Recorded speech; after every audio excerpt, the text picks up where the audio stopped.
Mungkin sebagian orang mungkin mulai berbicara soal musik, bernyanyi, ataupun berkhotbah. Tapi hari ini kita akan mengenal satu tokoh. Dia bukan rasul, dia bukan nabi, dan bahkan dia bukan raja.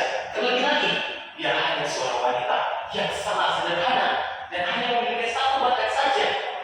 Orang yang saya maksud ialah Tabita dari Yope, atau biasa disebut dengan Dorcas. Tabita adalah seorang yang sangat sederhana, tetapi dia punya hati yang melayani.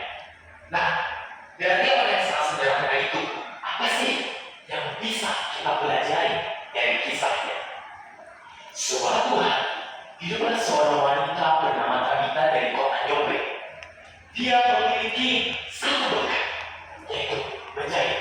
Tetapi dia mempunyai hati yang mau melayani, dan ia memikirkan segala cara, dan ia menjahit untuk para janda. Setiap jahitannya adalah bentuk kasih dia kepada orang lain. Meskipun sangat terbatas, tetapi dia mempunyai hati yang melayani kepada para janda.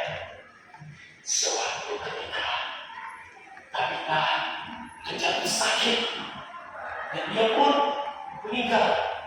Ketika para orang mengetahui hal tersebut, mereka buru-buru pergi ke rumah Tabita, dan mereka menangis.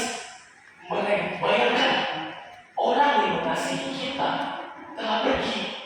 Mungkin bagaimana kita di posisi itu? Mungkin hanya satu berkata, lihatlah, ini juga yang dia telah berkata kepadaku. Mungkin yang lain berkata, hanya Dialah yang peduli kepada kami, tidak seorang pun yang peduli kepada kami selain Dia. Dari cerita yang sangat itu, dan melalui kehidupan kita, Ia sudah memberikan dampak yang kasih. Banyak orang yang terkena dampaknya dari kehidupan kita sudah jelaskan. Dia sudah menjadi dampak bagi para orang lain, terutama kaum janda. Namun ada serencana Tuhan. Rasul Petrus berada di mana tempat Tabita tinggal. Ketika para murid mengetahui hal tersebut, mereka buru-buru mencari Rasul Petrus dan memanggilnya ke rumah Tabita. Dan Rasul Petrus pun sampai di rumah Tabita, dan ia melihat semua orang menangis, dan ia melihat orang di sekitarnya keluar, dan dia berkata, keluarlah sebentar. Rasul Petrus berlutut dan berdoa kepada Tuhan. Setelah dia berdoa, dia berkata kepada Tabita, Tabita, bangkit. Mukjizat terjadi. Orang-orang yang melihat kejadian tersebut tercengang dan tidak percaya apa yang mereka lihat. Dan banyak dari orang yang melihat hal tersebut semakin percaya kepada Tuhan.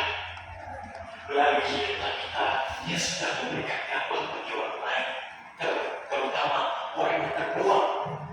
Dan Ia sudah menjadi saksi yang hidup bagi kemuliaan Allah. Lalu kita sebagai remaja, apa yang kita bisa lakukan atau yang bisa kita aplikasikan di dalam kehidupan kita? Yang pertama, kita melayani harus dibuktikan kasih. Tabita melayani dengan apa adanya. Dia tidak menunggu menjadi berbakat. Kita sebagai remaja tidak harus menunggu untuk bisa bernyanyi bermusik, tapi mulai dari hati. Yang kedua, melayani itu adalah menggunakan apa yang kamu miliki. Meskipun kita hanya memiliki bakat yang sangat sederhana, seperti Tabita hanya selalu menjahit, tetapi ia mau menyerahkan hidupnya kepada Tuhan. Dan yang ketiga, dan pelayan yang menjadi dampak bagi orang lain.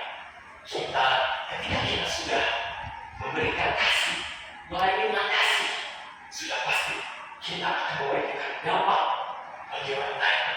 Dan keempat adalah pelayan yang menjadi kesaksian. Ketika kita sudah memberikan dampak, maka orang akan mulai percaya kepada Tuhan. Maka dari itu kita sudah menjadi saksi yang hidup bagi kemuliaan Tuhan. Lalu kesimpulannya, kita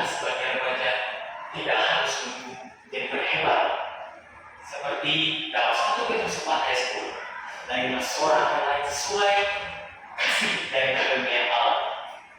Karena pada hidup yang berarti itu bukan jadi terkenal, tapi hidup yang mau melayani Tuhan dengan seluruh hati, dengan niat yang baik.